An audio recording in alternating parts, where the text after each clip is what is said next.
Hello বন্ধুরা, আজ বানাবো কুমড়ো শাকের চচ্চড়ি।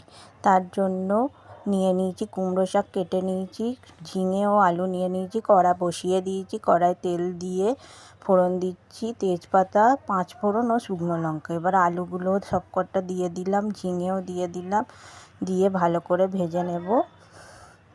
ভাজা হয়ে গেলে শাকটা দিয়ে দেবো, দিয়ে নেড়ে চেড়ে দিয়ে দিলাম নুন, হলুদ ও লঙ্কা গুঁড়ো, জিরে গুঁড়ো 1 চামচ, ধনে গুঁড়ো 1 চামচ ও পরিমাণ মতো 2 চামচ চিনি। এটা একটু মিষ্টি মিষ্টি হলে ভালো হয়, তাই 2 চামচ চিনি দিয়ে দিলাম। দিয়ে ভালো করে নেড়ে নিচ্ছি। একটা মুড়ো ভেজে রেখেছিলাম আগে থাকতে, সেইটা দিয়ে ভালো করে চাপা দিয়ে জল দিয়ে দিলাম। এবার 15 মিনিটের জন্য চাপা রেখে দেব। 15 মিনিট পর খুলে দেখব যে এটা সেদ্ধ হয়েছে কিনা। ভালো করে সেদ্ধ হয়েছে, নেড়ে চেড়ে জল শুকনো হওয়ার অপেক্ষা